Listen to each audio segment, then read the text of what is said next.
My name is John Hatleberg, and I create replicas of dozens of famous diamonds. People think of gems as a commodity in their smallest regard, and throughout history they've taken on so much symbolism and have many different ways they've related to aspects of people's lives. So I try to bring many different personalities and aspects to gems.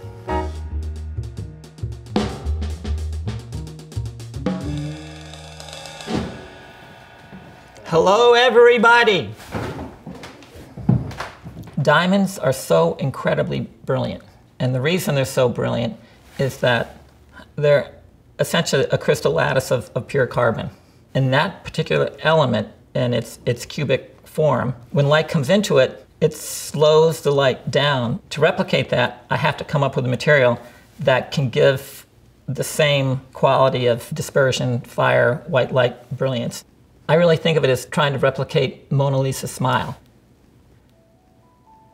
So when someone asks me to make a replica, someone hands me a diamond, and I make a silicone mold of the top and bottom. So that gives me a negative of the actual gem. From that, I pour a mica resin cast. So it's exactly the size and shape as the original diamond. And that becomes my architectural model. Once I have my resin cast, I can unlock all the original angles and indices from the cutter. I love the fact that I'm completely following the footsteps of someone who had cut this origin in the past. Whether the diamond was finished last week or 500 years ago. So in the actual mapping, it's the process of reverse engineering. So I'm actually, instead of putting the crystal in the head and then starting to cut it, what I do is I put the cast of the diamond in the head, and with something very technical called a grease pencil, I cover over a facet and have it intersect with the lap and just wait until the grease pencil just smears off cleanly, and then I know I have the facet locked in. I love making the map. I love it in part because the end result is this beautiful drawing that's another interpretation of the gem itself. So I enter the other cutter's head when I figure out the exact angles and indices that he used. And also with some of the bigger diamonds, especially in the back of the stone, the faceting's not perfect. Whether it's because the owner of the diamond is looking over the shoulder, they want it done quickly, so they'll push a facet, kind of bend it so it's not flat, it's not perfect anymore. Or sometimes they'll push a facet so that they're not cutting away as much material, so they can make sure the stone still weighs, say, over 100 carats. I love those irregularities, and if they've pushed a facet, I put it in also. So we're in my inner sanctum studio, my fastening table, my array of gems around me. This is the epicenter of my work. So here comes a little gem creation. I think of the tools of my trade versus a number of my friends, most of them who are jewelers. Mine's really basic. My studio is really only this big, and it's just the fastening machine, the wheels, the head, the powders, the oils, but it's all very compartmentalized and organized. Usually when I fasten a replica, it takes me at least 6 months. I'm extremely slow, and I'm extremely precise with what I do. So there's two real components of a fastening machine. One is the head, which is the gem is glued onto a stick and inserted into the head. And the other part of the fastening machine is the wheel or the lap. And what you do is you have the stone intersect with the lap.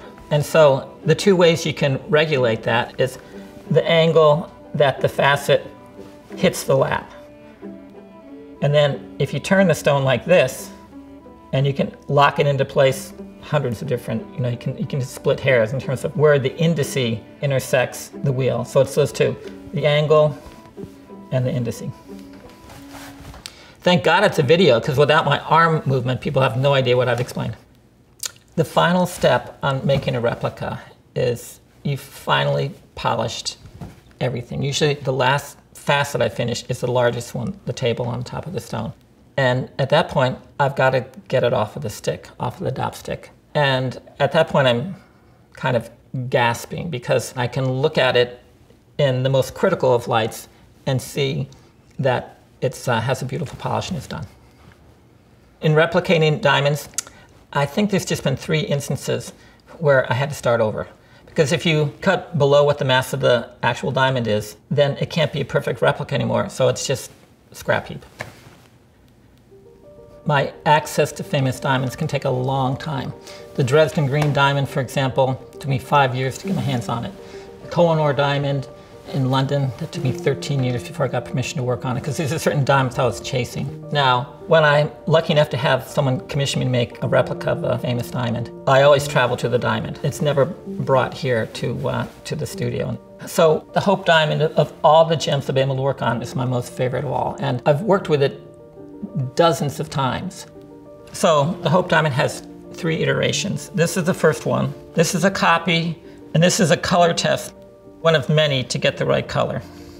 So when this arrived, Tavernier, one of the generally famous diamond merchants, he made 6 voyages to India. The last one, he came back, had an audience with Louis XIV, and he sold him a huge diamond crystal. It was referred to vaguely as a heart-shaped stone.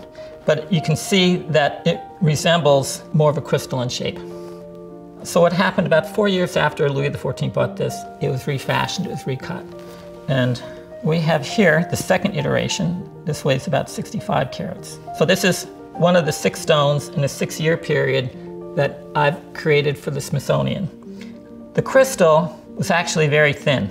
It's so thin that no matter how you cut it, light will go right through it, which you want to avoid in any stone because it decreases the brilliancy.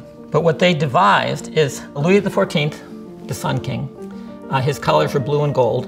On the back of this, you can see there's a 7-rayed sun. The diamond obviously is blue. And because it's dead in the center, the light doesn't reflect through it, they had gold behind it. And that 7-rayed sun was projected. So it became the symbol of his reign. It was the gold sun in the blue sky. So then with a Hope diamond, and this is a bit odd, this is, I said how when I work with the process of my replica work, someone hands me a diamond, I make a mold of it, I make a cast of it. This is one of the casts taken from the actual Hope, so this is 100% accurate in terms of its size. For whatever reason, I gold plated it. You just set this next to it. But it was a 6-year project for the 6 gems, and completely a life dream of mine to accomplish. So when someone gets to look up close at a replication that you've spent so much time on, what do you hope they take away from the experience? So, I mean, look at this. So this is a piece of chrysocolla from New Mexico. It was mined in the 80s. It's an ore of copper. When I look at this, is a mineral specimen amongst thousands of others that I have around, I can't believe that it exists. It's, say it's like looking at a flower, but you compare the beauty of a flower and a gem, and that mortal beauty is ephemeral. You have this second type of beauty that will last forever, that makes it resonate in a different manner. So when I look at something like this, I'm really in awe that it exists, and that I get to take something that's already perfect, but make it so it's my version of perfect by altering it somehow. This is a large part of my aspiration as an artist.